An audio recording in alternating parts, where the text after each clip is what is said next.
Now in this lesson we'll look at drawing some tree diagrams to help us solve our probability questions. Examples. A coin is tossed 3 times.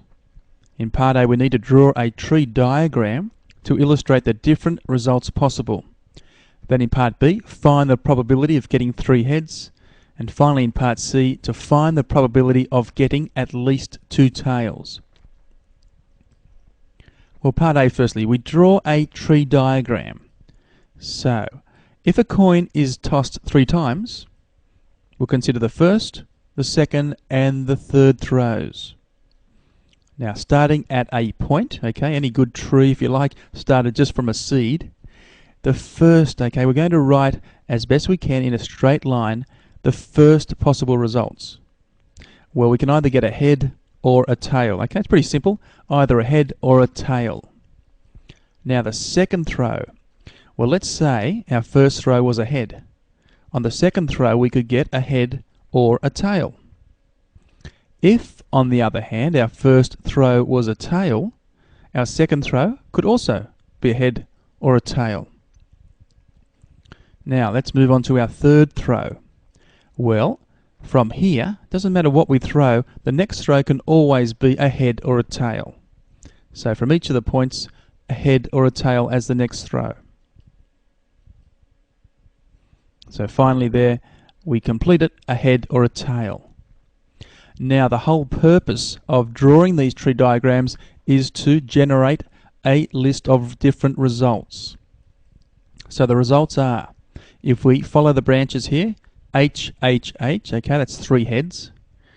The next one, 2 heads, then a tail. The next one, a head, tail, then a head, and then 2 tails. Now, jumping down here, a tail, then 2 heads, tail, head, tail, tail, tail, head, and finally 3 tails. So they are all our different results. There are 8 of them, okay? 8 different results there. Now we can start answering some questions. We need to find the probability of getting 3 heads. Well, the probability of head, head, head, let's have a look. It only occurs once out of 8. So the probability is 1 out of 8.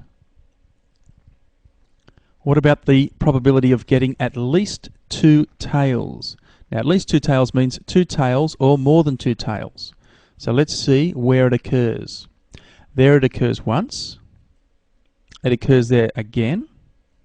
It occurs there again, okay? All those showing 2 tails, but at least 2 tails would also include getting 3 tails. So it happens 4 times there out of 8.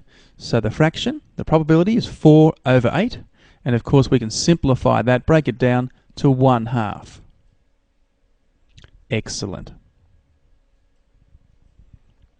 Our second example now. 3 cards labelled 4, 5 and 6 are placed in a hat. They are drawn out one at a time and placed next to each other to form a 3-digit number. Now again, we need to draw a tree diagram to illustrate the different results possible. Then we're going to find the probability that the number formed is even, and finally find the probability that the number formed is less than 500. Well, let's start by our tree diagram. So they are drawn out one at a time. So first draw, a second draw, and then a third draw. Now the 3 cards are labelled 4, 5 and 6. So the first possibility, we could get a 4, or we could get a 5, or we could get a 6. Now the second draw, it's a little bit different now. If our first card is a 4, right, let's have a look up there. That 4's been drawn out, so let's block it out.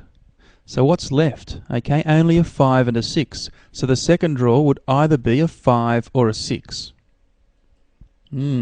What about this one? What say if the first was a 5? Okay, we drew the 5 out first. Okay, up the top there, let's block it out. What is there remaining? Alright, the second draw would have to be either a 4 or a 6. But what if the first card was a 6?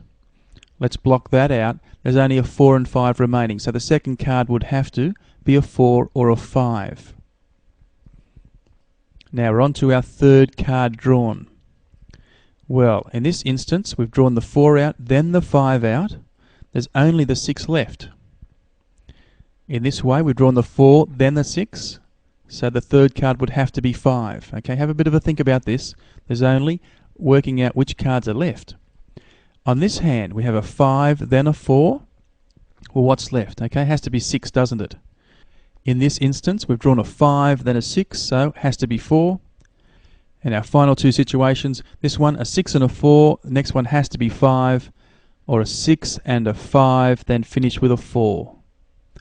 Okay, the results now. We have a 456, a 456. Next one, 465. The next number is 546, then 564, 645, and finally 654. Terrific. Okay, those results is 1, 2, 3, 4, 5, 6 different results there. Now we can start answering the probability questions. We need to find the probability that the number formed is even. Well, the P of even, let's see, there are 4 of them. Okay, 4 even numbers there out of the possible 6. So 4 chances out of 6, and that will break down 2 over 3, 2/3. Find the probability that the number formed is less than 500. So we'll write that down, P of the number being less than 500. This time, the 456 and the 465, certainly they're less than 500. All the others, though, are bigger. So there's only 2 of them, 2 out of the 6. So we write that, and again, we'll break that fraction down to 1/3. Terrific. Well, that concludes the lesson. Good luck with your questions.